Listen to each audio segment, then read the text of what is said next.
Hello everyone, let's see how to make a cute lion by using this type of grass. First we are pasting the grass and after that pasting a yellow circular shape and then detailing the lion and it's done.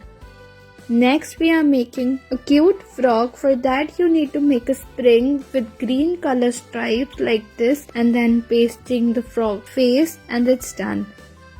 Next we are taking some straws and then making a leaf out of them just by using simple techniques. Then taking another straw and then rolling it out just like shown in the video and then placing one in another and you can see how it's done. After that just take that green leaf we've made with the green straw. You can see how your cute caterpillars are ready.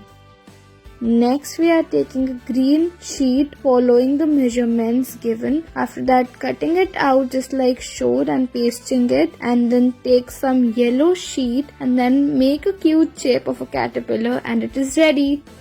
Next take a circle cut out with yellow color and fold it 2 times and then stick it just like shown in the video. Make 4 of them and then join them together and then take a green stripe and fold it and stick it to the flower.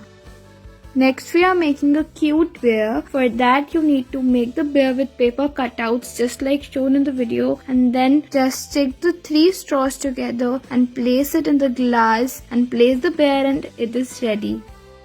After that take a semicircular cutouts, 2 semicircular cutouts and then fold it just like shown in the video with different colors and then stick it together and just stick a straw and make the scenery with umbrella.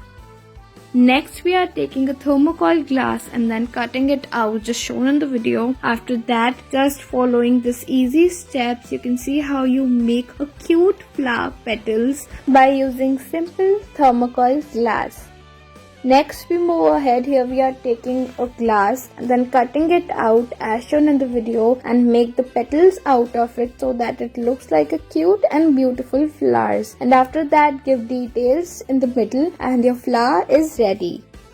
Next we move ahead. Here we are taking a thin tissue paper and then folding it out just shown in the video. After that we are just joining them together so that it comes in our finger and it looks like a cute little baby bunny. That's it. They look too cute. Next we are taking a green straw and then cutting it out just shown in the video. After that molding it and cutting the half part and then to the remaining half we are cutting so that the half will go inside and it will look like a cute little moving bug and it is ready. You can see it's so cute. Thanks for watching.